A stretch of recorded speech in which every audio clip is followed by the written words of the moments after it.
Oke, kita lanjut. Ingat-ingat gitu ya, major component of reinforcement learning agent itu ada 3 yang utama gitu ya. Yang pertama adalah policy. Policy itu kayak aturan atau istilahnya buku panduan gitu ya. Aturan untuk memilih aksi.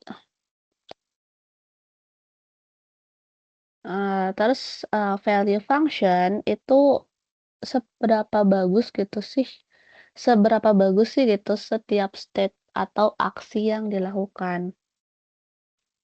Kemudian model ini dia representasi environment yang dipakai untuk memprediksi apa yang akan terjadi setelah melakukan action. Oke, kita masuk ke policy. Policy ini tadi buku panduan, simpelnya kayak gitu. Buku panduan bermain catur. Nah, itu adalah policy-nya. Jadi policy ini atau kita simbolkan sebagai seperti pi gitu ya, yang 3,14 sekian. Ini adalah strategi yang dipakai oleh agent untuk memilih aksi pada suatu state. Jadi kalau mau pindah state, kira-kira aksi yang dilakukan harus apa sih? Nah, itu ada buku panduannya, namanya policy gitu ya, simpelnya. Nah, si policy ini, secara matematis kayak gini persamaannya atau formulanya. Nah, artinya apa? Kalau agent ada di state S, berapa sih peluang memilih action A gitu ya. Nah, contohnya apa? Contoh robot gitu ya. Robot ada di persimpangan jalan. Actionnya ke kanan, ke kiri, atau maju. Nah, si policy-nya ini dia udah punya aturannya, panduannya. Kalau maju, dia probability-nya 70%, ya 70% atau 0,7. Terus kalau ke kiri dia 0,2 gitu probability-nya. Terus kalau ke kanan 0,1. Nah, jadi si policy ini dia buku panduannya, aksi apa sih yang harus dipilih. Kayak gitu.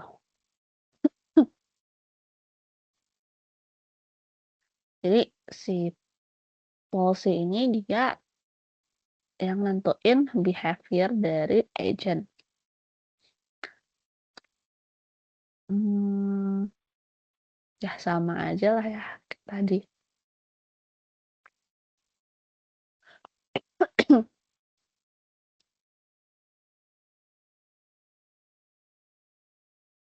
Nah, contoh ya.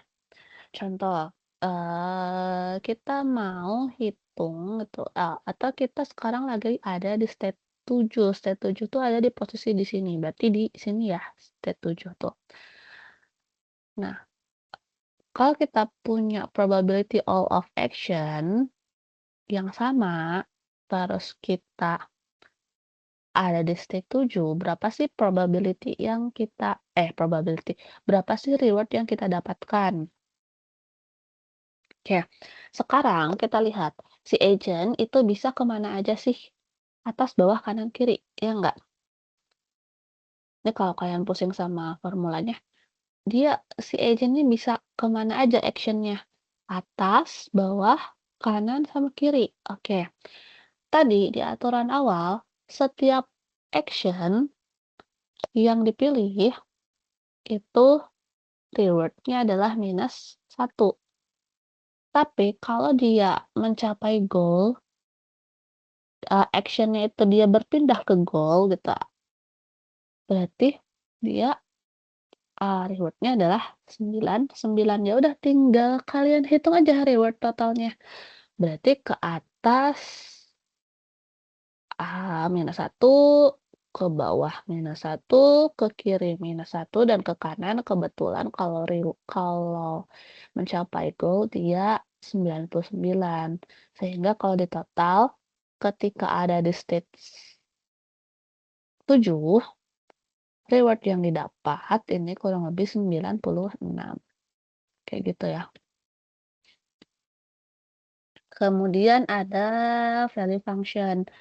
Value function ini dipakai buat ngukur seberapa bagus sih si suatu state atau aksi di selama jangka panjang kayak gitu. Nih long term gitu ya. Nah, karena di reinforcement learning ini yang penting tuh bukan reward sekarang tapi reward pada jangka yang panjang di in the future gitu. Eee, Makanya ini bakal ada terbagi menjadi beberapa bagian gitu ya. Yang pertama ada state value function. Nah, state value function itu apa sih? State value function ini kalau kita lihat di dalam matematisnya, sebenarnya berapa total reward gitu ya yang diharapkan atau expected jika agent berada di S, itu dia ngikutin policy. Misal, oke, kalau pusing, eee, misal ada di step S.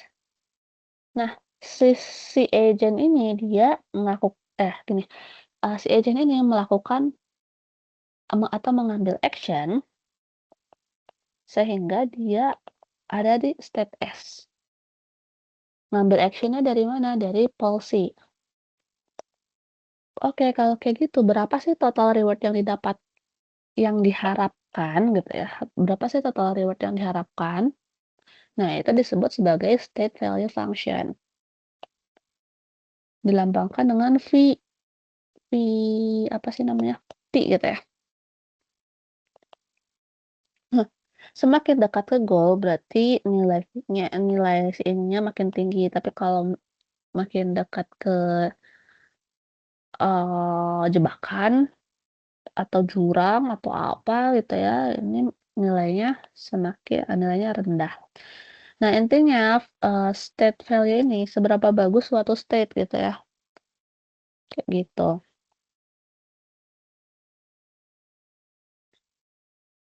Kemudian ada action value function. Nah, action value function itu berapa sih total reward yang diharapkan jika state S itu memilih aksi A terus dia ikutin policy. Kalau tadi fokusnya ke state, kalau sekarang fokusnya ke action, kayak gitu ya.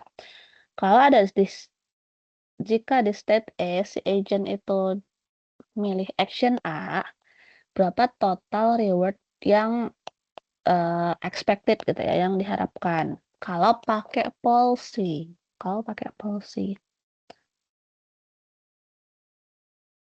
Nah, contohnya kalau suatu state gitu ya, kita ada di state S, terus kalau kita aksinya ke kiri dia nilainya 50, tapi kalau di state S ambil action ke kanan dia nilainya 100, maka Eee, yang lebih baik kan pasti action yang ke kanan karena nilainya lebih besar gitu ya 100.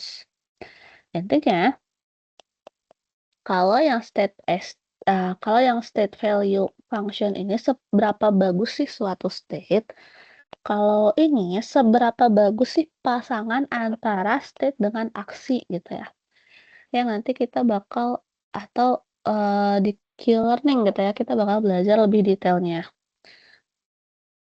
Kemudian apalagi ya?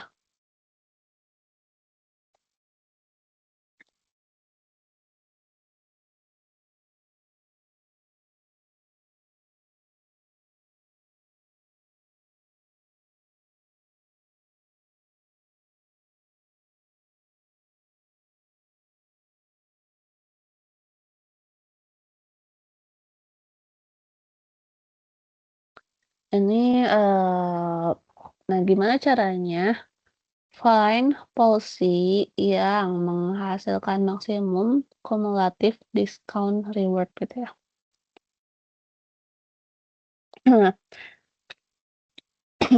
Intinya semakin jauh gitu reward di masa depan, berarti semakin kecil pengaruhnya, kayak gitu. Nah, kenapa? Karena tujuan utama dari RL ini kan mencari policy terbaik ya, menghasilkan total reward terbesar yang tadi, yang di sini. Nah, dia diformulasikan sebagai ini, artinya apa? Aduh, kita cari nih strategi yang bisa ngasih reward kumulatif terbesar dalam jangka panjang, kayak gitu.